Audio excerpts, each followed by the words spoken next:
Oke guys, selamat berjumpa lagi dengan channel Dunia Kualitas.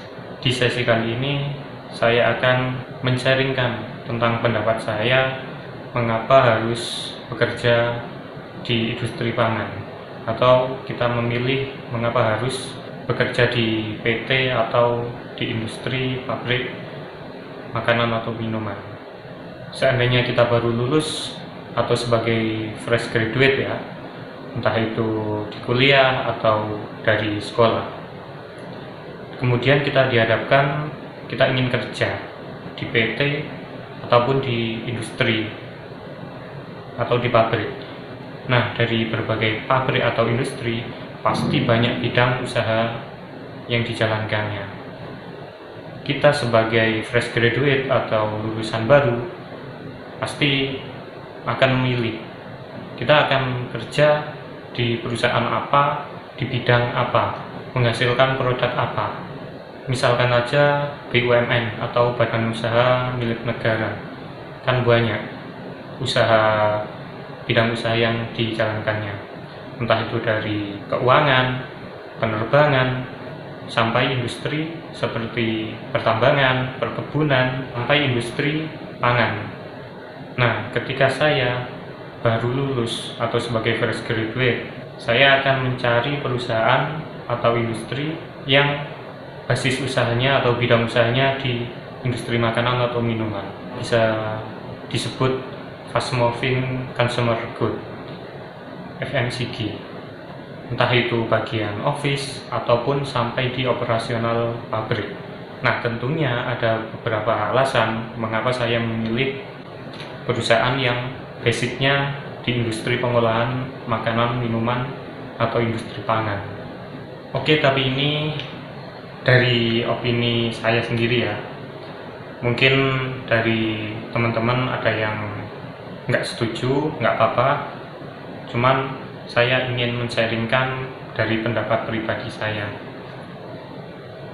Oke, alasan yang pertama tentang sustainability atau keberlangsungan.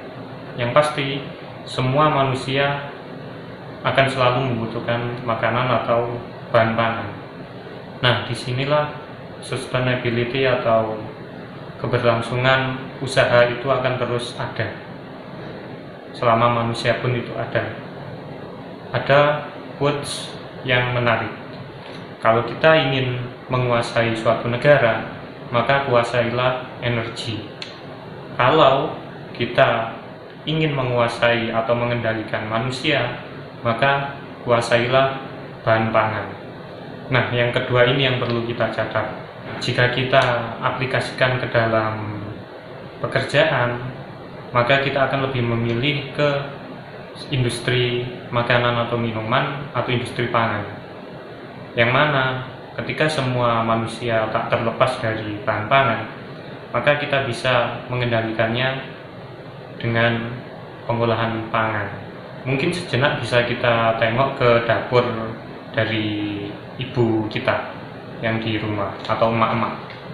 Pasti di sana banyak bahan pangan ataupun bumbu-bumbu dapur. Entah itu dari tepung, gula, garam, dan yang lain. Nah, disitulah bahan pangan selalu ada dan setiap hari sampai kapanpun pasti ada. Ketika kita bisa mengolah atau menyediakan bahan-bahan pangan ini untuk mereka, untuk emak-emak kita, untuk keluarga kita, maka usaha atau industri yang bergerak di bidang pengolahan pangan ini akan selalu ada atau berlangsung terus. Nah, itu contoh kecil ya, bumbu dapur misalkan garam, gula, atau bisa jadi minyak goreng, tepung, atau yang lain. Bisa di absen di kolom komentar ya, ada apa aja di dapur kalian, teman-teman. Oke, alasan yang kedua mengapa saya lebih memilih ke PT atau industri pabrik pengolahan pangan, tentang people circle kalau saya menyebutnya, dimana kita akan ketemu dengan orang-orang yang expert, dengan orang-orang yang keren tentang pengolahan pangan, akan bisa terkoneksi, kita kenal, kemudian kita bisa sharing ilmu dan juga sharing skill atau keahlian yang berbagai macam yang berhubungan dengan industri pangan, entah itu di office misalkan, mungkin di sales marketing, bagaimana kita berjualan atau strategi penjualan untuk bisa menjual produk makanan, misalkan bumbu dapur, sampai bisa ke tangan konsumen, dapur emak-emak kita. Atau kalau di operasional produksi, bagaimana sebuah proses kita paham pengolahan pangan, semisalkan dari turunan tepung tapioka yang dibuat dari singkong, bahan baku singkong. Di sana pengolahan pangan mulai dari singkong datang sampai diekstrak menjadi pati dan berujung menjadi tepung singkong atau biasa disebut dengan tepung tapioka. Di sana kita akan ketemu dengan orang-orang yang expert, dengan orang-orang yang ahli, mulai dari mesin sampai orang-orang QC dalam analisa produk. Bagaimana produk itu dihasilkan, diproses, dan bagaimana produk itu memenuhi produk yang berkualitas yang bisa diterima oleh masyarakat luas. Dari konsep dasar pembuatan tepung singkong atau tepung tapioka dari singkong, maka pikiran kita akan terus inovatif. Nah, ini akan berlanjut ke alasan saya yang ketiga.